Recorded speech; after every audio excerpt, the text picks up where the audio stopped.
Welcome to Older Militarist Radio TV. We are lifelong Catholics, and what we do is all for free, and for our love of Jesus Christ, and for our Holy Mother, the Church, and we'll defend our Holy Mother, the Church. Well, we said we were going to get right back to it after our who kidnapped and murdered Emanuela Orlandi, about Archbishop Paul Marcinkus, and here we are with Brother Alexis Bonanno. Thank you, AJ, for having me back on the Militarist Radio TV. It's always a pleasure to do these investigatory shows that are laying out the real history of the Catholic Church in the 20th century. So people wonder why everything's going wrong. And we're trying to give you historic background so you know what's going wrong and who the bad actors are. And, well, you've all probably heard of the Vatican Bank scandal in the 80s. It came to light really because John Paul I, on like the 33rd day of his pontificate, was found dead in his bed. And then they cremated the body. They didn't allow an autopsy. There was rumors of murder, suspicion, poisoning. The Vatican strongly denied it, but all the people around him were demoted afterwards. John Paul II gets elected. And then the Vatican Bank scandal breaks with someone found hanging under a bridge in London by a rope. He was already dead. They just put him there with bricks in his pocket to show that he had transgressed the Freemasons. And at the center of this whole whirlwind of scandal was Archbishop Paul Marcinkus, an American citizen. So understanding who he was, where he came from, and what he did is key to understanding what was going on in the Vatican in the 20th century, and how the corruption just didn't break forth after Benedict resigned. So where does the story begin, AJ? Where do you want to start? It begins 1922 in Cicero, Illinois. And that is when he is born to his mother and father. His father worked in the Chicago steel mill before his birth. But when he decides to have his fourth child, Paulus, as they would call him, he decides to leave the steel mill to go to an insurance company to become window cleaners. Okay, so this is one of the first things. It's true, the steel industry was laying off workers after World War I. There was a slight depression. There had been a strike in Cicero, so it might be he was desperate to find any work in town. To go from a good-paying job as a steel worker to washing windows for an insurance company. First of all, an insurance company wouldn't have that many windows to wash. That's my first thing, you know. And his employer, who was his employer that went on to become ambassador to Ireland? Yeah. His father's employer was Leo J. Sheridan. He was born April 24th, 1897 in Chicago. And he was Irish. The family that of Marcinkus was Lithuanian/Polish. Now, if you don't know about Chicago, the south side is ruled by the Italian mafia. The north side, Irish. You don't leave the south side where you worked, especially in Cicero, to go work for the Irish. No, I can tell you that'd be like, putting up a red sign. But what are the odds that in this little town of Cicero, a Lithuanian Polish son goes on to be the right-hand man of Paul VI, and at the same time, the man his father works for becomes ambassador to Ireland? What are the odds of that? But if that sounds improbable, Cicero Illinois is also the famous haunting ground for another or two other infamous Americans. And who are those, AJ? Well, if you ever seen the movie with it was the actor that escapes in my name, but Public Enemies, the movie on John Dillinger, you hear about them talking about Cicero and how these are cars from the car dealership in Cicero that they used. V8 Fords with suicide doors. And also their clothes also came from the clothing department, which is 3 doors down from the car dealership. All ran by mafia people. Then So the Irish mob got their cars that they did the drive-by shootings in Cicero. But even more famous person is ruled Cicero, right? yeah. So let me read to you from their actual history. It was in the year 1923 that Chicago outfit boss Johnny Torrio was having major issues with Chicago's newly elected mayor, William Dever. Dever wanted to clamp down on organized crime and was not to be bought off by the outfit like previous mayor William Big Bill Thompson could be. Torrio then instructed his right-hand man, Al Capone, to find another base of operation that was outside the city limits and free of Chicago laws. That was when Al Capone chose the industrial western suburb. The biggest opportunity for a takeover of Cicero for the outfit came along in 1924 when it came election time for a new mayor of the suburb. Joseph Kalina was currently serving on the town committee as the city manager. When Capone first arrived, Kalina was already on the payroll with the Chicago outfit. Now both the outfit and Kalina wanted the city manager to become the next mayor, because the corrupt mayor would ease the mass expansion of Torrio's empire in Cicero. And so they took over the city, the suburb outside of Chicago, working on cooking the books, pushing voter fraud, making sure everyone voted for this guy to become the next mayor. And it did. And so Al Capone became the de facto controller, mob boss of Cicero. And this was the childhood of Marcinkus. I mean, he went to the Polish parish, Our Lady of Czestochowa, where Al Capone's sister was married when he was like 7 years old, wasn't it? Something of that sort. Yeah. So Marcinkus was growing up in a mob stronghold, we'd say, in the East.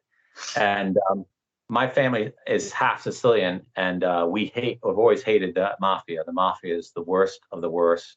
Don't ever think that because someone's Sicilian that he likes the mafia. Quite the contrary, we hate the mafia. They are the scum of the scum.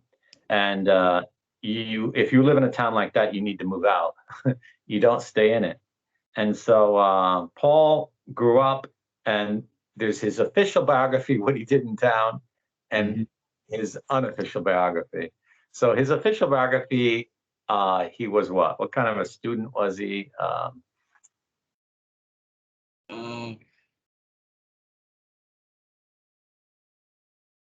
He went to preparatory seminary of the Archbishop Quigley, then went to St. Mary of the Lake Seminary.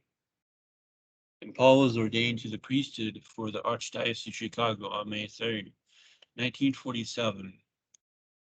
And then again, he always went back to the South Side to serve the parishes there.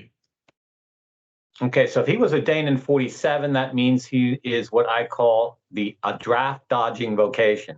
Because during the Second World War, if you were in seminary, you wouldn't be drafted. And a lot of the worst scum who have become Catholic bishops or priests all went to seminary rather than going off to war. And this is a big phenomenon in the 20th century, why the 20th century the church is so corrupt, because you had 2 world wars, and all the key people that caused the problem went to seminary during 1 or 2 of the Second World War. So There's some strange things about it, because later in his life, Marcinkus said that he did everything he could to get taken in by the church. Now, I can tell you, because I have dozens, maybe more than 100 friends who are priests. My life as a Franciscan friar, no vocation would ever use those words. You would never say, I did everything I could to be taken in by the church, unless, of course, you were unworthy of being taken in by the church, like an infiltrator or a pedophile or a mafia person or just total crook. Yeah. And he even said something like, what later in his life, he even boasted how he knew the South Side, right? Yeah. I was just a poor slob, but don't think of me as a gangster. But I do know how everything was running on the South Side. Now, why would you say don't think of me as a gangster unless you were a gangster? What we do know from his later on in his career, when he's assigned in the diplomatic corps of Bolivia, he was a woman's priest. I mean, you say it. This guy had prostitutes on both arms, like most nights, and that you don't run into women prostitutes in a seminary. If you don't know, there's no women there. So that means you must have started the habit before you were in seminary. And if he was going to brothels before he became a seminarian, he was going to brothels in Cicero. And that means he was going to brothels run by Al Capone, which means like he knew the Italian mafia. And I don't know if Capone was Sicilian or Neapolitan, but really bad sign, that's really bad. And why any bishop who was honest, who would take a vocation from a mafia stronghold, that'd be like insane. That'd be like risking infiltration of the diocese by someone in the mafia, unless, of course, the diocese is already controlled by us. He was like 2 years a priest, or how many years did he serve as a priest in the diocese before all of a sudden he was promoted off to Rome to study canon law? Be 3 years. That's very short. Either he was absolutely brilliant, or the bishop found out he was going to brothels, and they had to get him out of there because he was a scandal. So he ends up in Rome. He goes to what did he study at the Gregorian? Yeah, he went to the Gregorian, studying canon law, where he became very friendly with Cardinal Giovanni Battista Moniti. Yeah, so the Gregorian was where the Jesuits organized the first Masonic lodge to recruit clergy, and they did that in 45, 46, probably at the instigation of the CIA. And if the Gregorian is not near the Vatican, so there's no way, if you're a student at the Gregorian, you'd be running into Paul Montini on the streets. It just not happen. You'd have to meet him in some social context. Seminarians didn't hobnob with cardinals. It just didn't happen. And Paul VI said of himself that he didn't have many friends in life. And that, I can tell you, is a very bizarre statement. You talk to any seminarian, the first thing he's going to say is that he has lots of friends, because they're very sociable guys. They're always talking to people. Even if you have a contemplative vocation and live a recluded life like a monk or a hermit, you would never say you don't have many friends.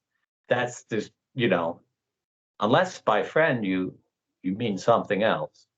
And he somehow meets Montini, and all of a sudden he's promoted where? He's then given two-year program for prospective diplomats at the Pontifical Ecclesiastical Academy. Then was assigned to Bolivia in 1955, where that possible relative of yours was Archbishop. Yeah. So small word. That's the secretary. Why is the Secretary of State taking on an American seminarian who's friend of Paul VI, who grew up in a mob stronghold to serve in the diplomatic corps? That makes no sense. But he didn't. He did like a very short service in the diplomatic corps before he was promoted to work actually in the Secretary of State. And one of his positions was Bolivia. And Bolivia, it seems pretty clear that he was caught by the Apostolic Nuncio going to brothels, having the wrong kind of women as his friend. And he was reported to the Vatican about it. And you would expect that the nuncio would get praised and the other guy would get the boot. But the exact opposite happened. The nuncio, Burzio, who has the same surname as one of my great grandfathers on my father's mother's side, Piedmontese, gets sent off to like Cuba and forgotten. That was the end of his diplomatic career.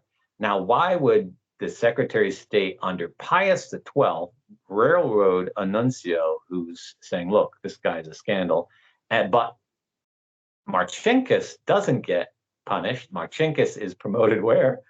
Secretary of State in December 1959. As like a personal secretary to Montini? Yeah. And also then he became the interpreter for Pope John the 23rd. And under Paul VI, he also became the English translator, managed the arrangement of papal overseas trips. Paul VI gave him the nickname Gorilla for his size, and made him bodyguard. Yeah, he's like always with Paul VI. Now, according to weighty sources in Italy, which are held by all Italians to be credible, I haven't heard anyone deny it, Paul VI was a rampant homosexual, and he was going to be exposed as one by the KGB. And to keep the KGB, he was blackmailed by the KGB, and he gave the KGB the list of all the Vatican priests, all the Catholic priests in Russia, and they were all locked up or murdered. And he did that to save his career. And after he did that dastardly deed, he was promoted to be Pope after John the 23rd. And then he takes the gorilla. So I don't know. As far as I know, in Italian, gorilla is not an endearing term, but who's to say, some people have really strange interests. And Marcinkus seems to be always in the right place when someone wants to assassinate the Pope. I mean, what are the odds of that? So Paul VI goes to the Philippines, out comes a nut with a knife, and there's Marcinkus to wrestle the guy down. And okay, that's improbable, but it happens again. In 1982 at Fatima, Portugal, where he saved Pope John Paul II, or again, a nut with a knife tries to stab the Pope. Yeah, so that almost looks like MKLG is trying to make Marcinkus look good. Yeah. So now we have to do. So he has a really stellar career in the Vatican Curia. He was in 71. In the 80s or 90s, he's interrogated for having brought what to the Vatican in 1971? Yeah, so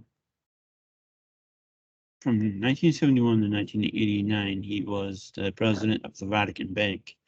As early as April 24th, 1973, Marcinkus was questioned in his Vatican office by federal prosecutor William Arnwald and Bill Lynch, head of the Organized Crime and Racketeering Section of the United States Department of Justice, about his involvement in the delivery of $14.5 million worth of counterfeit bonds to the Vatican in July 1971. That was the year before he was appointed head of the Vatican Bank. So you bring counterfeit bonds into the Vatican and then you're promoted. If an organization was being run the right way, you would be fired, demoted, and stripped of the priesthood because you show yourself totally incompetent. You certainly wouldn't be put in charge of the Vatican Bank unless you were just the man they were looking for. And so, none of this would make sense if reading Marcinkus' life. It seems to be scandal after scandal, except when you know what AJ has already researched about CIA, Vatican payoffs. So the CIA, we know from like 45 was giving the Vatican every year $20 million, which they were washing through to support the Democratic Christian Party. And that money didn't come from the CIA, it came from the Sicilian mafia. And then why was Sicilian mafia paying 20 million a year to the CIA? What was the CIA letting the mafia do? Drug runs. And they were running what kind of drug? Oh, cocaine, heroin. And where was the heroin coming from? Afghanistan. Okay, so this gets really sorted.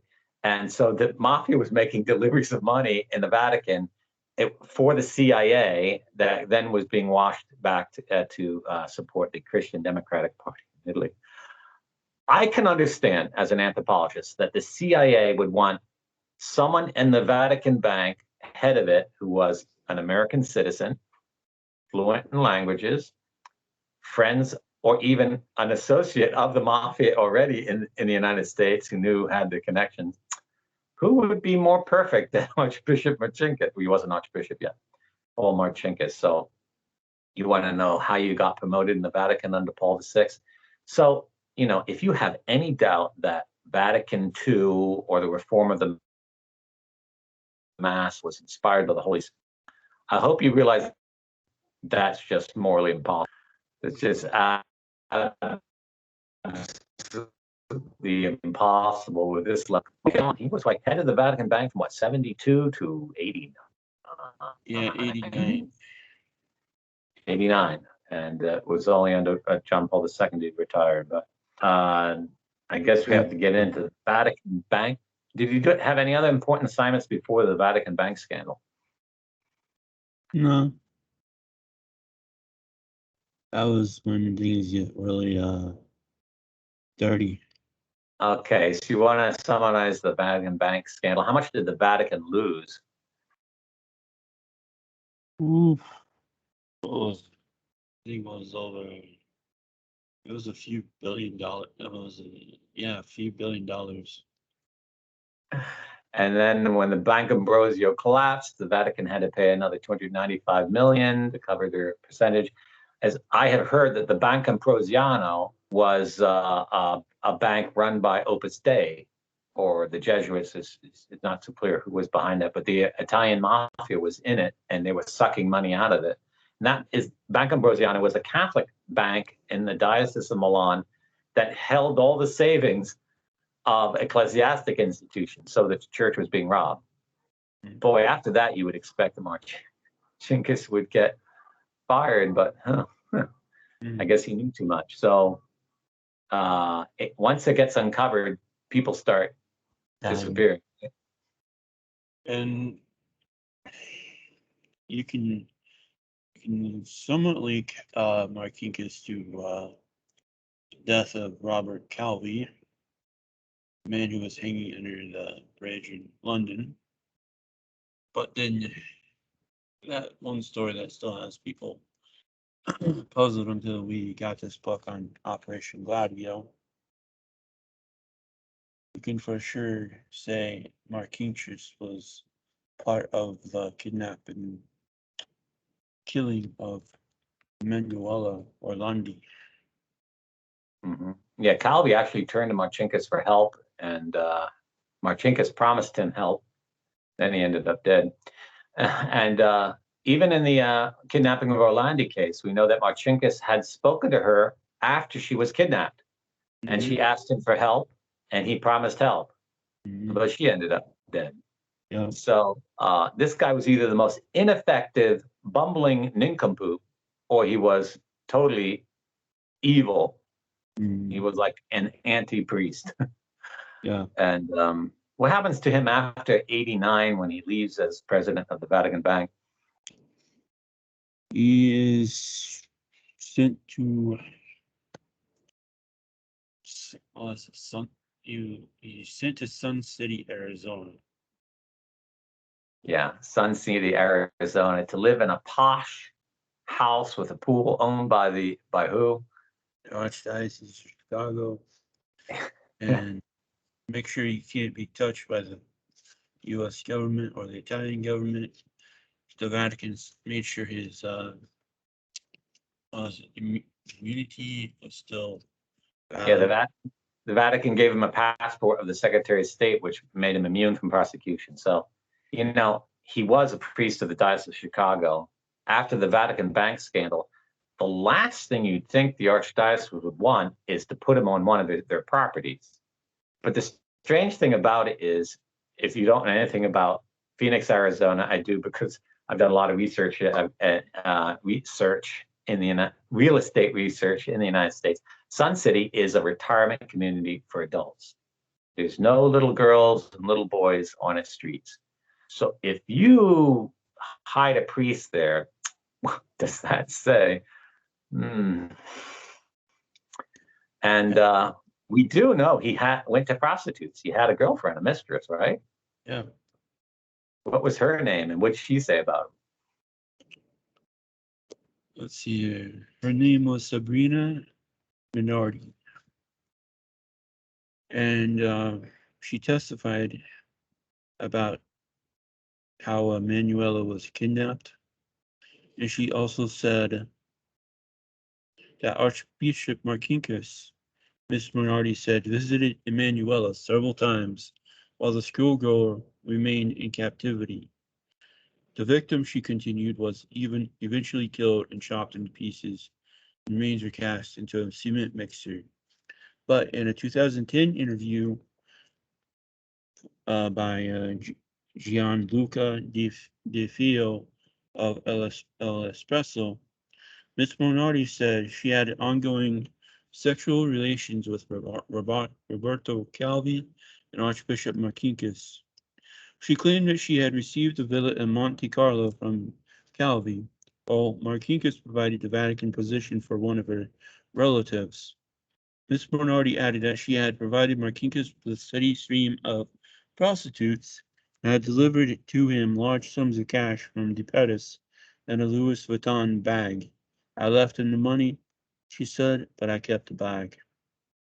As a result of Ms. Minardi's testimony, Roman prosecutors arrested 3 underworld associates of De Pettis for kidnapping and murder: Sergio Vertui, Angelo Cassini, and Gianfranco Carboni. She had identified them as individuals who had assisted De Pettis in arranging the kidnapping and contacting the Vatican with the terms for Emanuela's release. Why would a pimp or a prostitute be giving bags of money to someone who's head of the Vatican Bank? That's just really bizarre. And the fact that the US government and the Vatican government and the Diocese of Chicago all worked to protect this guy for the rest of his life so he was immune from prosecution says a lot about who we work for.